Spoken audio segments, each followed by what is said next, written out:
बिस्मिल्लाहिर्रहमानिर्रहीम अस्सलाम वालेकुम रहमतुल्लाहि व बरकातुहू। आई एम मोहसिन नकवी और हम डिस्कस कर रहे हैं फंक्शनल एनालिसिस के बारे में। लास्ट लेक्चर में मैंने आप लोगों को बताया था कि फंक्शनल एनालिसिस में से हम कौन कौन सी बुक्स फॉलो करेंगे और कौन कौन से टॉपिक डिस्कस करेंगे। आज के वीडियो लेक्चर में हम फंक्शनल एनालिसिस की डेफिनेशन को डिस्कस करेंगे। फंक्शनल एनालिसिस को डिफ़ाइन करेंगे कि इसकी डेफिनेशन क्या है। तो फंक्शनल एनालिसिस को डिफाइन यूँ करते हैं, the branch of mathematics which deals with functions on spaces. भी मैथ की वो ब्रांच जिसमें हम फंक्शन को डिस्कस करते हैं मगर आम सेट पे नहीं, ऑन द स्पेसेस, हम स्पेस पे डिस्कस करते हैं। मैथ की वो ब्रांच जिसमें हम नंबर 1 फंक्शन को डिस्कस करते हैं। मैंने यहाँ पे 2 टर्म यूज़ की हैं, फंक्शन और स्पेस। तो मैथ की वो ब्रांच जिसमें हम एक फंक्शन किसी स्पेस पे डिस्कस करते हैं उसको बोला जाता है फंक्शनल एनालिसिस। तो सबसे पहले अब हमें ये 2 टर्म एक्सप्लेन करनी पड़ेगी कि फंक्शन क्या होता है और स्पेस किसे कहते हैं। तो सबसे पहले फंक्शन को देख लेते हैं कि फंक्शन किसे कहते हैं। फंक्शन क्या है? Let X and Y be two non empty set. मेरे पास 2 सेट हैं, एक का नाम मैं x रख लेता हूँ, दूसरे का नाम मैं y रख लेता हूँ। Then a function f from a set x to a set y। मेरे पास जो फंक्शन है x से y की तरफ वो क्या है? Is a rule.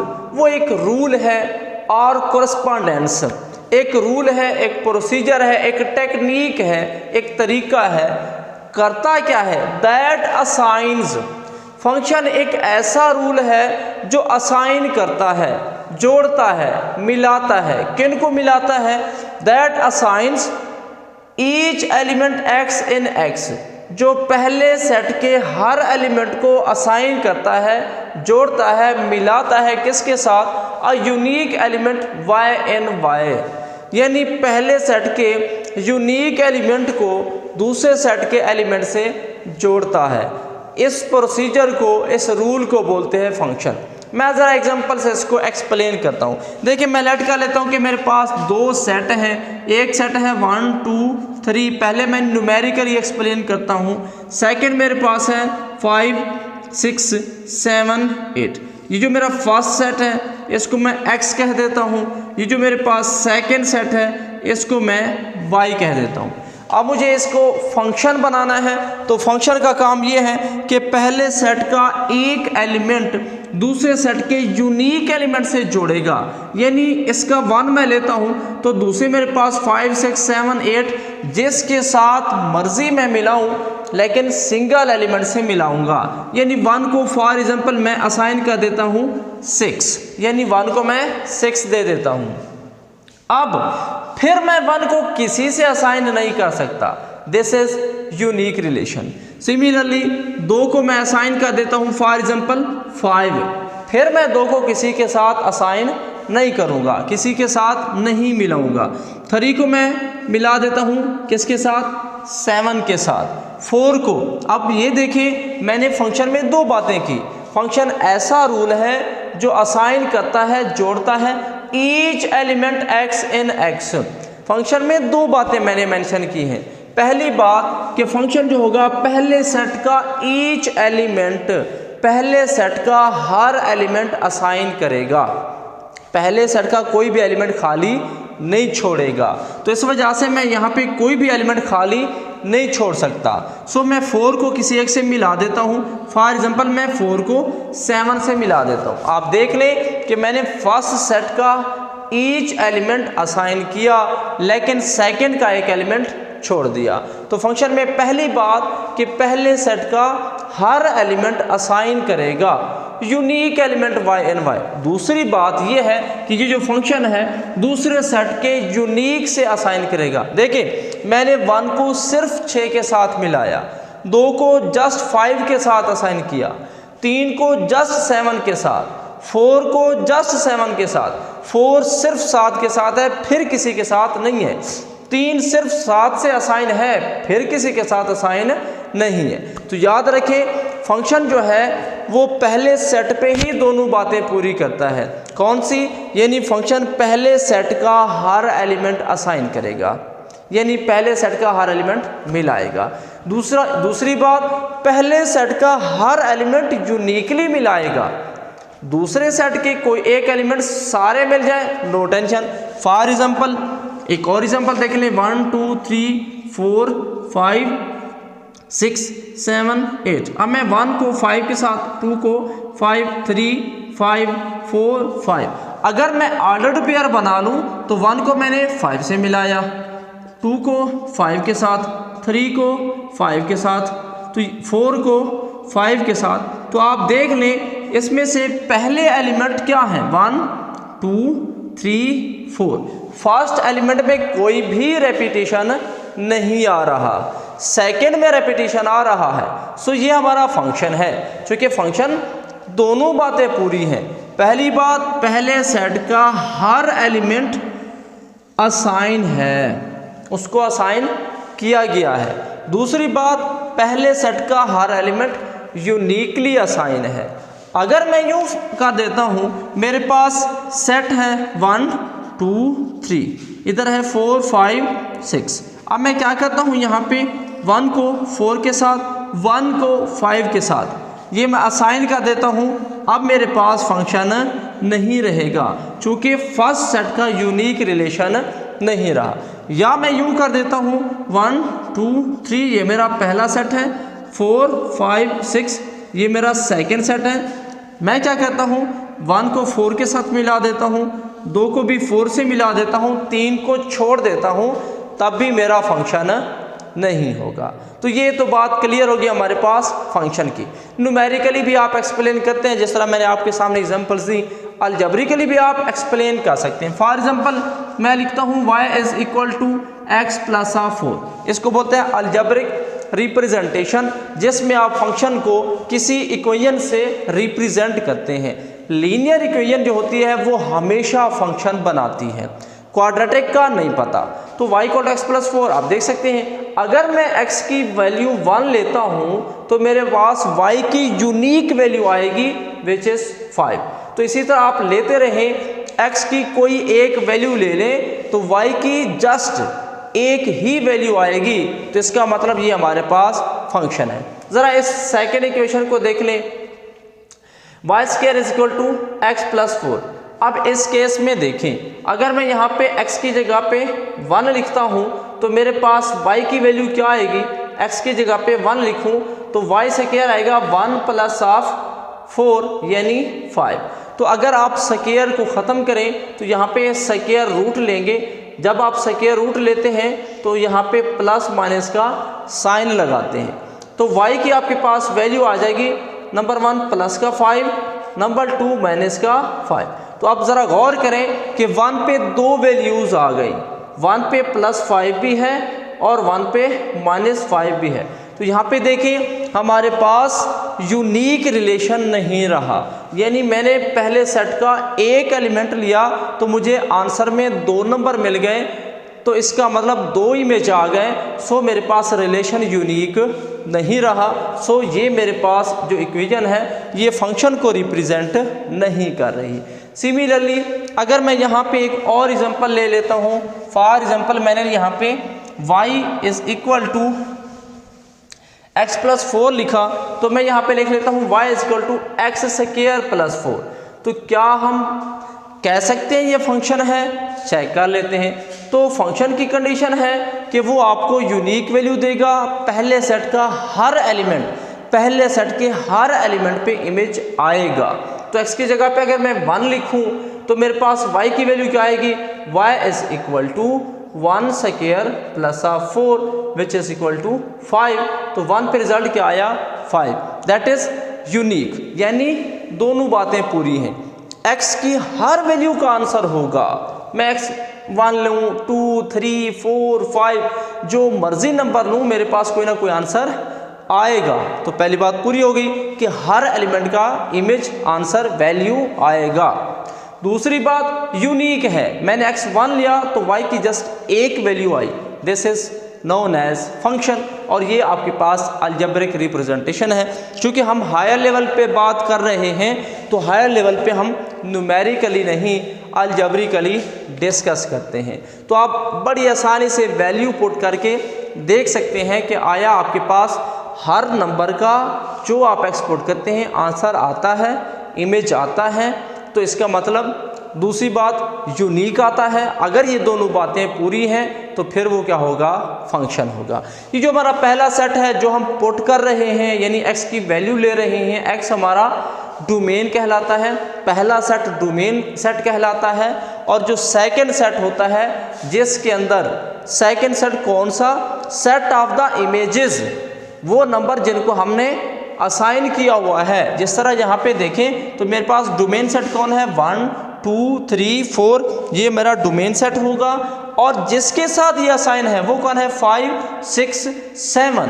तो ये जो मेरा 5 6 7 है ये मेरा होगा रेंज सेट या set of the images, set of values, answers या रेंज आमतौर पर बोलते हैं। और ये जो सेट है 5 6 7 8 जिसके अंदर ये रेंज एग्जिस्ट करती है, इस सेट को बोलते हैं को डोमेन सेट। ये मेरा डोमेन सेट है पहला सेट। सेकंड सेट के वो एलिमेंट जो असाइंड है पहले सेट के साथ उनको बोलते हैं रेंज सेट। और सेकंड सेट जिसके अंदर रेंज एग्जिस्ट करती है उसको बोलते हैं को डोमेन सेट। बात करें अगर नोटेशन की, फंक्शन को डिनोट किया जाता है y इज इक्वल टू, आमतौर पर y is equal to f of x। तो हम बात कर रहे थे फंक्शनल एनालिसिस की, तो मैंने आपको डेफिनेशन में बताया फंक्शनल एनालिसिस मैथ की वो ब्रांच है जिसमें हम फंक्शन डिफाइन करते हैं, मगर कहाँ पे फंक्शन डिफाइन करते हैं, ऑन द स्पेसेस, यानी फंक्शन को हम स्पेस पे डिफाइन करते हैं। फंक्शन मैं आपको बता चुका हूँ कि एक ऐसा रूल है जो पहले सेट के हर एलिमेंट को दूसरे सेट के यूनिक एलिमेंट के साथ असाइन करता है, इसको बोलते हैं फंक्शन। अब बात करते हैं कि स्पेस क्या है, क्योंकि फंक्शनल एनालिसिस की डेफिनेशन के अंदर दो टर्म्स यूज हुई, number 1 function, number 2 space. Function discuss हो गया, अब देखते हैं भी स्पेस क्या है। देखिए स्पेस भी बेसिकली एक सेट है। जिस तरह मैंने यहाँ पे फंक्शन को डिफाइन करने के लिए सेट लिए, यहाँ पे न्यूमेरिकल लिए, यहाँ पे अलजेब्रिक फॉर्म में लिए, तो फंक्शन को डिफाइन करने के लिए हमें सेट चाहिए। स्पेस भी एक सेट है मगर ख़ास किस्म का सेट है।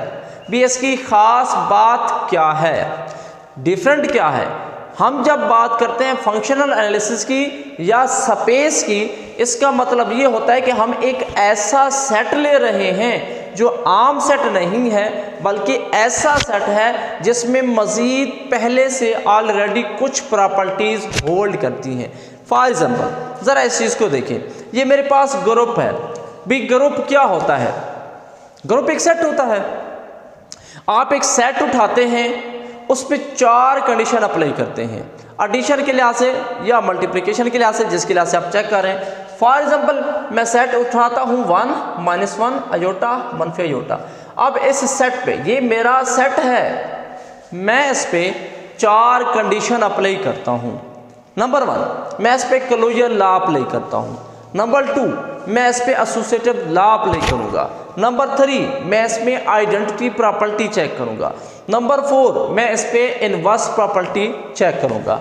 अगर ये मेरा सेट इन 4 कंडीशन पे पूरा उतरता है, इन 4 कंडीशन को सेटिस्फाई कर जाए, तो अब मैं सेट का नाम चेंज करके रख लेता हूँ ग्रुप।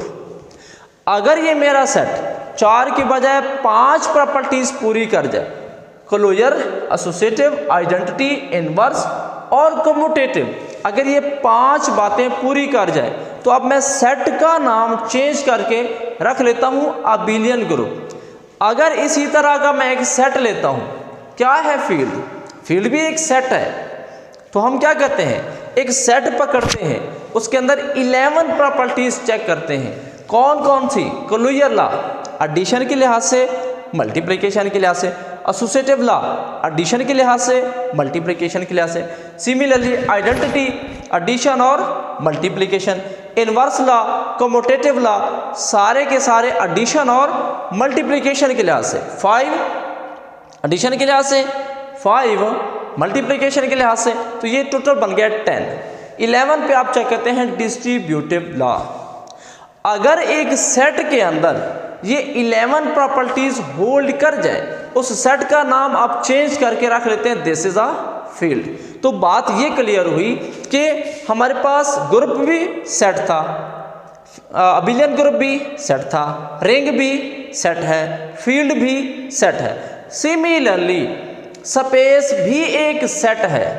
जिस तरह ग्रुप एक ऐसा सेट है जिसमें 4 कंडीशंस पूरी होती हैं, अबिलियन ऐसा सेट है जिसमें 5 कंडीशन पूरी होती हैं, फील्ड ऐसा सेट है जिसमें 11 कंडीशन पूरी होती हैं, सिमिलरली स्पेस भी हमारा एक सेट ही होगा, लेकिन ऐसा सेट होगा जिसमें इसी तरह ग्रुप, फील्ड या अबिलियन ग्रुप या रिंग की तरह उसमें कुछ पहले से प्रॉपर्टीज होल्ड करेंगी। यानी अगर मैं अब एक फंक्शन डिफाइन करता हूं किसके ऊपर, ग्रुप या अबिलियन ग्रुप या फील्ड के ऊपर, तो ये जो मेरा न्यू टाइप का फंक्शन होगा वो आम फंक्शन से थोड़ा डिफरेंट होगा। तो दिस इज फंक्शनल एनालिसिस, यानी मैथ की वो ब्रांच जिसमें आप फंक्शन को ही डिस्कस करते हैं, वही फंक्शन पढ़ते हैं जो आप मैट्रिक लेवल से ही पढ़ते आ रहे हैं। लेकिन अब आप चूंकि बड़ी क्लासेस में आ गए हैं तो अब फंक्शनल एनालिसिस के अंदर आप फंक्शन आम सेट पे डिफाइन नहीं करेंगे बल्कि ख़ास सेट पे डिफाइन करेंगे। ऐसे सेट उठाएंगे जो कि ऑलरेडी पहले से कुछ कंडीशंस होल्ड करते होंगे, like group, abelian group, field की तरह। अब यहाँ पे एक इंटरेस्टिंग क्वेश्चन हमारा क्रिएट होता है भी, अगर स्पेस एक सेट ही है तो फिर हमने इसको ग्रुप थ्योरी के अंदर क्यों नहीं रखा, हमने इसको रियल के अंदर क्यों नहीं डाला, हम कैलकुलस के अंदर क्यों नहीं रखते। कैलकुलस में क्या पढ़ते हैं, हम फंक्शन ही पढ़ते हैं। रियल के अंदर हम क्या पढ़ते हैं, फंक्शन ही पढ़ते हैं। कॉम्प्लेक्स के अंदर हम क्या पढ़ते हैं, फंक्शन ही पढ़ते हैं कॉम्प्लेक्स नंबर पे। ग्रुप थ्योरी के अंदर क्या पढ़ते हैं, वही हम फंक्शन ही पढ़ते हैं या सेट ही पढ़ते रहते हैं। फंक्शन पढ़ रहे हैं या सेट पढ़ रहे हैं। तो सवाल ये पैदा होता है कि हमारे पास इस फंक्शनल एनालिसिस में ऐसा क्या डिफरेंट है कि हमें एक न्यू मैथ की ब्रांच बनानी पड़ी। प्रॉब्लम ये है कि जो हमारे पास ग्रुप थ्योरी है, जो हमारे पास रियल है, कॉम्प्लेक्स एनालिसिस है, कॉम्प्लेक्स में हम फंक्शन डिफाइन करते हैं सिर्फ कॉम्प्लेक्स के ऊपर, और उसके अंदर जो हम ऑपरेशन लेते हैं, ये बड़ी इंटरेस्टिंग बात है कि जो हम ऑपरेशन लेते हैं या जो हम फंक्शन लेते हैं जस्ट एडिशन और मल्टीप्लिकेशन लेते हैं। देखिए याद रखें, ये जो हमारे पास एडिशन है ये भी एक फंक्शन है, जो मल्टीप्लिकेशन है ये भी एक फंक्शन है। आप एफएससी लेवल तक पढ़ते आ रहे हैं कि बाइनरी ऑपरेशन क्या है, binary operation is a function, और बाइनरी ऑपरेशन में आप 2 ऑपरेशन ही डिस्कस करते हैं मोस्टली, एडिशन और मल्टीप्लिकेशन।